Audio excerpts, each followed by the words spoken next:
চামগুৰি সমষ্টিৰ মুৰহানি বুলি যিখন ঠাই আছে তাত আমাৰ যুৱ কংগ্ৰেছৰ সমষ্টি উপসভাপতি চামগুৰি যুৱ কংগ্ৰেছৰ সমষ্টি উপসভাপতি প্ৰণৱজ্যোতি বৰাৰ মৃতদেহ তেওঁৰ ঘৰৰ কাষৰ এগৰাকী ব্যক্তিৰ চোতালত ৰহস্যজনক অৱস্থাত উদ্ধাৰ হৈছে। প্ৰথম কথা। দ্বিতীয় কথাটো হ'ল তাৰ পিছত পুলিচ আহিল, পুলিচে বিভিন্ন ধৰণে তদন্তৰ প্ৰক্ৰিয়া তেওঁলোকে আৰম্ভ কৰিলে। তেওঁৰ মৃতদেহ মৰণোত্তৰ পৰীক্ষাৰ বাবে লৈ গ'ল। 4টা বজাত পোষ্টমৰ্টেম কৰা শেষ হোৱা বুলি আমি জানিব পাৰিছো। তাৰপিছত 5 বজাত নগাঁৱৰ যিগৰাকী আৰক্ষী অধীক্ষক স্বপ্ননীল ডেকা, এই আৰক্ষী অধীক্ষকগৰাকীয়ে অতি দায়িত্বজ্ঞানহীনভাৱে 5 বজাতে তেওঁ গোটেই ঘটনাটোৰ এটা ফাইনেল ভাৰ্ডিক্ট দি দিলে। চূড়ান্ত ৰায় দিয়াৰ নিচিনাকে তেওঁ সংবাদমেলত ক'লে যে তেওঁৰ হাৰ্ট এনলাৰ্জ হৈ আছিল, তেওঁৰ হাৰ্ট এটেক হৈ ঢুকাইছে, তেওঁৰ জণ্ডিছ আছিল, বিভিন্ন কথা। কিন্তু সাধাৰণতে আমাৰ সাধাৰণ জ্ঞানৰ পৰা আপোনালোকেও জানে যে এটা পোষ্টমৰ্টেম ৰিপৰ্ট আহিবলগীয়া হ'লে মিনিমাম কমেও এসপ্তাহৰ পৰা 10 দিন সময় লাগে ফুল পোষ্টমৰ্টেম যিটো ৰিপৰ্ট আহিব লাগিলে। এটা cause of death, time of death, বিভিন্ন কথা যেতিয়া বিভিন্ন ফৰেনচিক এভিডেন্স বিভিন্ন কথাক লৈ গোটেই ৰিপৰ্টটো আহিব লাগিলে প্ৰায় এসপ্তাহৰ পৰা 10 দিন সময় লাগে। কেনেকে নগাঁৱৰ যিজন আৰক্ষী অধীক্ষক স্বপ্ননীল ডেকাই কি ধৰণে 4টা বজাত পোষ্টমৰ্টেম হোৱাৰ পিছত 5টা বজাত তেওঁ কিহৰ ওপৰত ভিত্তি কৰি তেওঁ এই ঘটনাটোৰ সম্পূৰ্ণৰূপে ফাইনেল ভাৰ্ডিক্ট দিবলৈ সক্ষম হ'ল, দিবলগীয়া হ'ল, এই কথাটো এটা ৰহস্যজনক বিষয়। কাৰণ ল'ৰাগৰাকীৰ মৃতদেহ তেওঁৰ ঘৰতো উদ্ধাৰ হোৱা নাই। তেওঁ বিয়া খাব গৈছিল 12 বজাত, বিয়াৰ পৰা ঘূৰি ওলাই আহি বিয়াত ভাত নাখালে, তেওঁ আহি 12 বজাৰ ওচৰৰে এখন ৰেষ্টুৰেণ্টত তেওঁ কিবা খাব সোমাইছিল বুলি তেওঁ এজন ককায়েকক ফোন কৰা বুলি আমি জানিব পাৰিছো। তাত লগৰ বন্ধু এজনো আছিল। তাত খাই ককায়েকজনক সেই ৰেষ্টুৰেণ্টলৈকে মাতিছিল।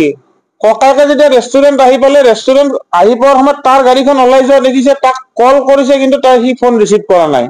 তাৰপিছত বন্ধুজনক সি নমাই থৈছে 10:30 মান বজাত বুলি আমি সংবাদ মাধ্যমৰ জৰিয়তে গম পাইছো। তাৰপিছত তাৰপিছত বন্ধুজনক নমাই থৈ সি গৈছে। ৰাতিপুৱা তাৰ ঘৰত সি যেনেকে ঘৰত গাড়ীখন পাৰ্কিং কৰে সেই ধৰণৰ অৱস্থাতে উদ্ধাৰ হৈছে আৰু ৰহস্যজনকভাৱে তেওঁৰ চাৰ্ট খোলা অৱস্থাত তেওঁৰ প্ৰতিবেশীৰ ঘৰত তেওঁৰ মৃতদেহ উদ্ধাৰ হৈছে। প্ৰথম কথা, এজন সুস্থ যুৱক কি ধৰণে এনেকে নিজৰ প্ৰতিবেশীৰ ঘৰত তেওঁৰ মৃতদেহ উদ্ধাৰ হবলগীয়া হ'ল এই নিশা ৰাতিপুৱাৰ ভাগত, এই কথাটো এটা যথেষ্ট ৰহস্যৰ গুণ আমি পাইছো অসম প্ৰদেশ যুৱ কংগ্ৰেছে। কিন্তু তাতকৈ আটাইতকৈ ৰহস্যজনক বিষয় যে এই যিখিনি ঘটনাক্ৰম, এই ঘটনাক্ৰমত এজন সাধাৰণ জ্ঞান থকা ব্যক্তি, সাধাৰণ ব্যক্তিয়েও ক'ব যে এই ঘটনাটো এটা নেচাৰেল ডেথ, যে এটা প্ৰাকৃতিক মৃত্যু নহয়, এটা আননেচাৰেল ডেথৰ এটা কজ থাকিব পাৰে, হত্যাকাণ্ড হ'ব পাৰে বুলি সাধাৰণ ব্যক্তি এগৰাকীয়েও ক'ব পাৰে।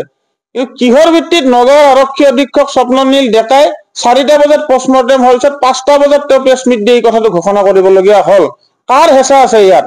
কাৰণ এইগৰাকী প্ৰণৱজ্যোতি ডেকাক যেতিয়া চামগুৰি সমষ্টিৰ উপনিৰ্বাচন চলি আছিল, উপনিৰ্বাচনৰ সময়ত এখন কুহি বুলি এখন ৰেষ্টুৰেণ্ট আছে তাৰ সমীপত চামগুৰিৰ, সেই ৰেষ্টুৰেণ্টত প্ৰায় 2-3 ঘণ্টা বিজেপিৰ বিভিন্ন কৰ্মীয়ে আবদ্ধ কৰি ৰাখি বিভিন্ন হত্যাৰ ভাবুকি পৰ্যন্ত, মৃত্যুৰ ভাবুকি পৰ্যন্ত প্ৰদান কৰিছিল। তেওঁৰ গাড়ীত থকা আমাৰ সেই সময়ৰ যিগৰাকী প্ৰাৰ্থী তানজিল হুছেইনৰ বেনাৰ পোষ্টাৰ জ্বলাই দিছিল। তাৰপিছত আমাৰ সতীৰ্থসকলে যোৱাৰ পিছত বিভিন্ন তৰ্কাতৰ্কি কোনোমতে তেওঁক উদ্ধাৰ কৰি আনিবলৈ সক্ষম হৈছে আৰু মাজে সময়ে তেওঁক বিভিন্ন ধৰণে কংগ্ৰেছ দল ত্যাগ কৰিবলৈ ভাবুকি দি আহিছিল। গতিকে এই ঘটনাটো যে সম্পূৰ্ণৰূপে এটা ৰাজনৈতিকভাৱে উদ্দেশ্য প্ৰণোদিত ঘটনা আৰু শেহতীয়াকৈ বিজেপি চৰকাৰে যি ধৰণে ৰাজ্যখনত এক পুলিচ ৰাজ প্ৰকাশ্যভাৱে পুলিচ ৰাজ বা এটা মুকলি গুণ্ডাৰাজ আৰম্ভ কৰিছে। কাৰণ কিছুদিন আগতে আপোনালোকে জানে আমাৰ সন্মানীয় সাংসদ ৰকিবুল হুছেইন ডাঙৰীয়াক দিন দুপৰতে প্ৰকাশ্যভাৱে হত্যাৰ প্ৰচেষ্টা চলোৱা হৈছিল। তাৰ আজিলৈকে আমি যুৱ কংগ্ৰেছে অসম আৰক্ষী সঞ্চালক প্ৰধানৰ কাৰ্যালয়ত গৈ আন্দোলন কৰাৰ পিছত, স্মাৰক পত্ৰ প্ৰদান কৰাৰ পিছতো, অসম প্ৰদেশ কংগ্ৰেছ কমিটি বিভিন্ন ধৰণে জিলাই আন্দোলন কৰাৰ পিছতো আজিলৈকে কোনো ধৰণৰ এটা নিৰপেক্ষ তদন্ত ঘোষণা কৰা নহল।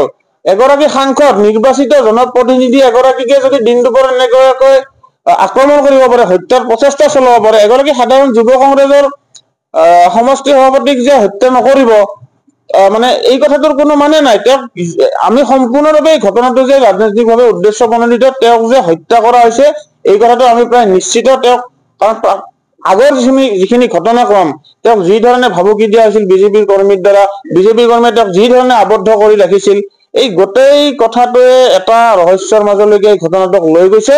গতিকে আমি বিচাৰিছো প্ৰণৱজ্যোতি বৰাৰ যি অপ্ৰাকৃতিক মৃত্যু, আননেচাৰেল যি ডেথ হল, ৰহস্যজনক অৱস্থাত যি তেওঁৰ মৃতদেহ উদ্ধাৰ হল, এই ঘটনাৰ এক উচ্চ ন্যায়িক পৰ্যায়ৰ তদন্ত হব লাগে, নিৰপেক্ষ তদন্ত হব লাগে। দৰকাৰ হলে অৱসৰপ্ৰাপ্ত ন্যায়াধীশৰ জৰিয়তে তদন্ত হওক, দৰকাৰ হলে CBI তদন্ত দিয়ক, কিন্তু আমাক প্ৰণৱজ্যোতি বৰাৰ মৃত্যুৰ আচল কাৰণ যুৱ কংগ্ৰেছক লাগিব। অন্যথা সমগ্ৰ অসম জুৰি যুৱ কংগ্ৰেছে ভয়ংকৰ গণতান্ত্ৰিক আন্দোলন গঢ়ি তুলিবলৈ আমি বাধ্য। তাৰ কাৰণে কিন্তু অসম চৰকাৰ আৰু অসম আৰক্ষী দায়ী হব। কাৰণ অসম আৰক্ষী এগৰাকী আৰক্ষী অধীক্ষকে যি দায়িত্বজ্ঞানহীন মন্তব্য দিলে কালি স্বপ্ননীল ডেকাই, এই কথাটোৱে সম্পূৰ্ণৰূপে ঘটনাটোক আৰু ৰহস্যৰ মাজলৈ লৈ গৈছে। কাৰণ পষ্টমৰ্টেম হৈছে 4টা বজাত, 5টা বজাত তেওঁ কেনেকে সংবাদ মেল দি তেওঁক এটা চূড়ান্ত ৰায় দিব পাৰে ঘটনাটো, বা তেওঁ ইনভেষ্টিগেশ্যনে কৰা নাই, ইনভেষ্টিগেশ্যন আৰম্ভই হোৱা নাই, ৰাতিপুৱা মৃতদেহ উদ্ধাৰ হৈছে। পোষ্টমৰ্টেম ৰিপৰ্ট আহিবলৈ 7-8 দিনৰ পৰা 10 দিন সময় লাগে। তাৰ মাজত আৰক্ষী অধীক্ষকলৈকে কি ধৰণে এই কথাটো কবলৈ পালে, এই কথাটো যথেষ্ট ৰহস্যজনক। আৰু আনকি প্ৰণৱজ্যোতি বৰাৰ যিখন নিজৰ গাঁৱৰ স্থানীয় ৰাইজ, তাৰে গাঁওবুঢ়াও, যিজন চৰকাৰী গাঁওবুঢ়া আছে, তেওঁ এই মানে ঘটনাটো যে এটা হত্যাকাণ্ড হ'ব পাৰে তাৰ তেওঁ সন্দেহ কৰিছে, কৰে তেওঁ উচিত তদন্ত বিচাৰিছে। তেওঁ গাঁওবাসীয়েও তদন্ত বিচাৰি